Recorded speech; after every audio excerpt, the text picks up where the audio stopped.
We are members of the Regional Education Learning Initiative, working in Kenya, Uganda, and Tanzania.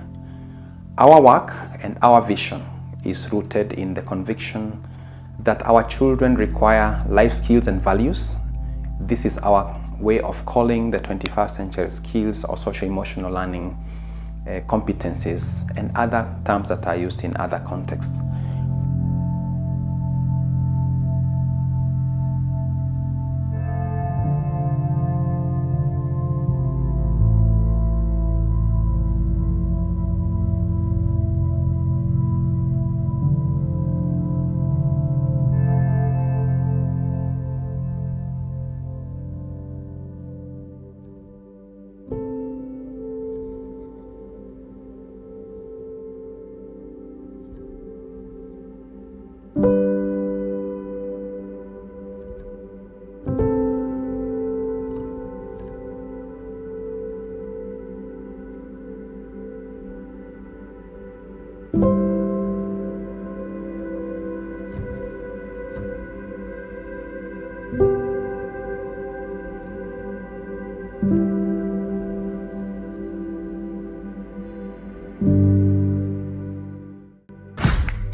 CBC curriculum has brought along many changes. Now my school-going children can iron my clothes and cook well, even do chapati. They can welcome guests well, even in our absence. Previously, children did not know how to cook, do laundry, but CBC systems has helped them to perfect this course. I am grateful that my daughter helps me when I leave for my errands. She takes care of the goats and cooks for her grandmother. I only come in to help her in the evening. Namsaidia tu kupika usiku. Nitaanza na huu msemo tunasema mtoto mleavyo ndio akuavyo. I will start by saying that a child follows the path you train him into. Character shaping begins with the child. If the parent does not guide the child well, they get lost. So they drag us into trying to shape their errant children. That is why we insist that values begin at home, so that the child carries the same to school. Ataenda kusumbua walimu, hata shika yale ambaye anafundishwa na walimu.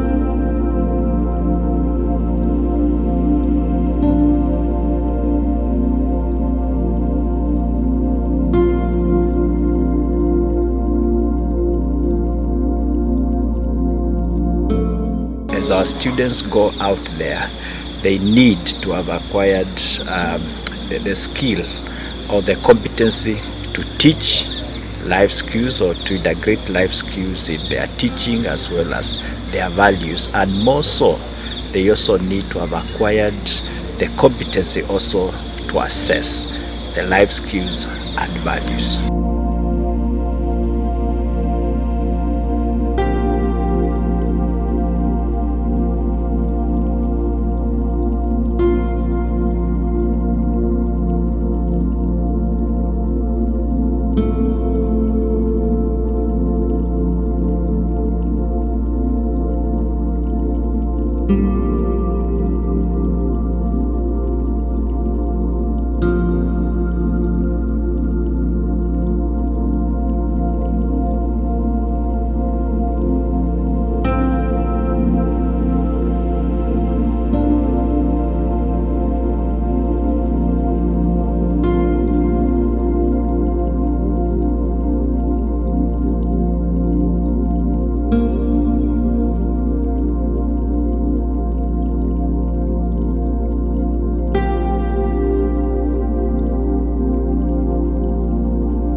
we are able to unpack and even define our own, give our own definitions, it is excellent.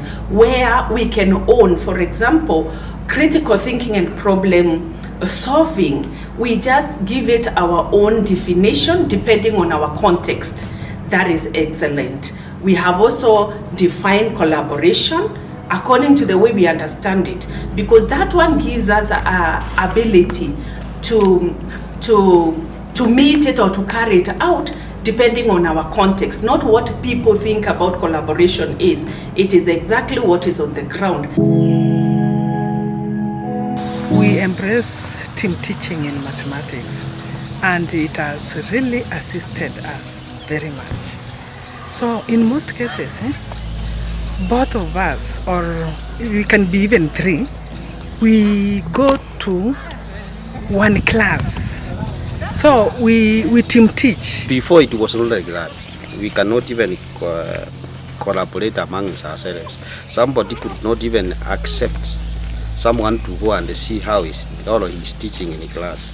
Maybe she feels he would want to see, to want to tell me that I don't know how to teach. That's why I'm thanking this program you have. Now everybody respect each other. Anything you say, it is respected.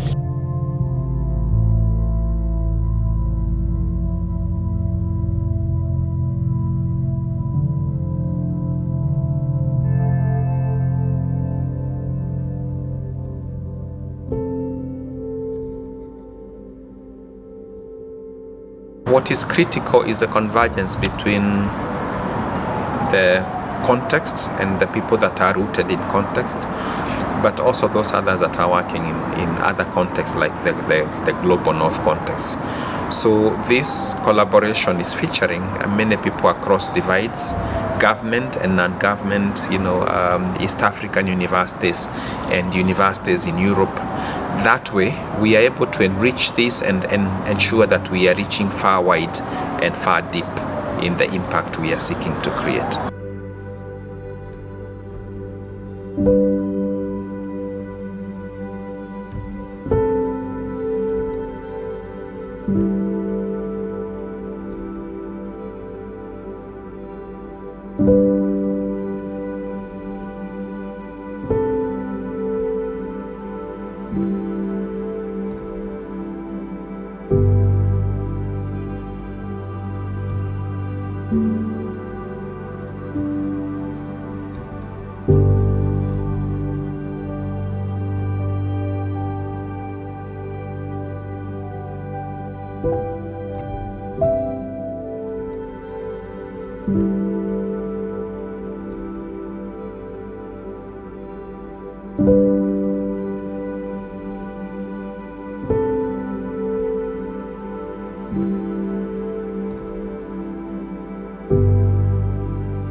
For us to ensure integration of life skills and values or 21st century into the different curricula, we need to involve different stakeholders at all levels. Every stakeholder has a role to play at their different capacities.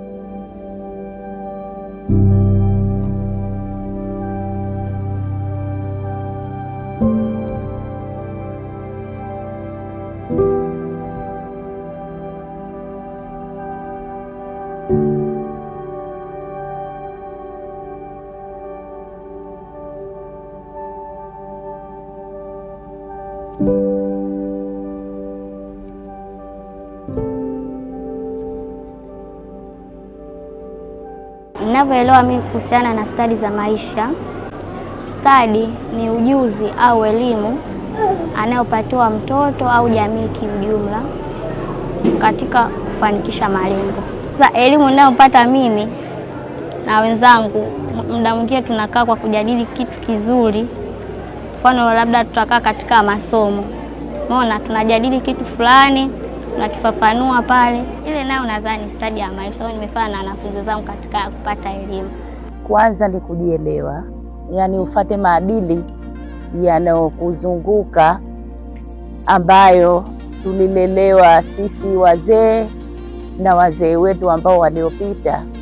Maadili ya Kizanzibari ni maadili mema kabisa, ambayo kwanza mtoto awe na heshima, awe msikivu, awe anajielewa, awe anajiamini, awe ana uwezo wa kuzungumza pahala popote atakapoulizwa. Nikiwa kazini au nikiwa shuleni, kazini kwangu inakuwa ni rahisi kumgundua mtoto ambaye hana stadi za maisha, kwa sababu nitamuona namna anavyoshirikiana na wenzake. Kwa mfano, atakuwa na upungufu kwenye namna ya kuwasiliana. Ukiangalia zama zimebadilika sana, na labda hapo zamani kidogo utakuta kwamba kazi nyingi zilikuwa zina watu wachache na haikuhitaji sana kuwa na ubunifu. Na kwa mfano kama seremala anaweza akatengeneza kiti kizuri sana, lakini kama hana uwezo wa kuongea na wateja wake vizuri na kuwakaribisha wateja wake vizuri na kusikiliza kile wateja wake wanachotaka na kuendana na mazingira ya wateja wake wanachotaka, ule useremala usiweze kumsaidia kufanikiwa sana katika kazi yake. Na hichi ndicho tunachokiongelea kama stadi za maisha. Ni muhimu sana kwa wazazi kufahamu kwanza stadi hizi ni zipi, kwa sababu hapo nyuma kidogo wazazi wamejikita sana katika kuangalia masomo gani yanafundishwa, watoto wanapata alama A, lakini kuna zaidi ya alama A. Kwa hiyo ni vizuri mzazi akafahamu stadi hizi ni za aina gani, lakini zinamsaidiaje kijana, lakini pia akaweza kuwa ni sehemu ya moja ya watu ambao wanamsaidia kijana huyu kuweza kupata stadi hizi anapokuwa nyumbani.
We need to think very seriously about how we use assessment in schools and in education more generally. And so my goal is that we learn how to assess these skills in the classroom, because then we can build like a learning pathway that teachers can use so that they can identify if a student is functioning at a particular level in the skill, what is the next step that they might need to take them to a higher level of competency. Now, assessment in the classroom can help us to give the teacher and the student that information. So I think that level of assessment, classroom assessment, formative assessment as well, that can help us do that. However, when we think about summative assessment, I have some different thoughts. I don't know that summative assessment of these skills is useful, because what is useful is how we apply the skills. So assessing the skills in isolation doesn't tell us a great deal about their transferability into different situations and environments. Right? The skills are dynamic, and so I don't know that summative assessment is useful, and I think it could be negative.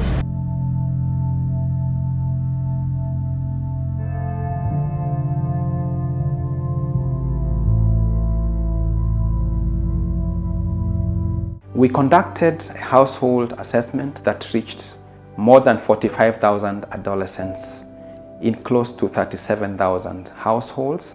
And this large-scale assessment might be arguably the largest piece of work or assessment conducted in the context of East Africa. This book is very unique. What is contained in this book is our own emancipation, is our own telling of a story, rather than other people telling our story, rising up to the occasion so that we are in charge of our story.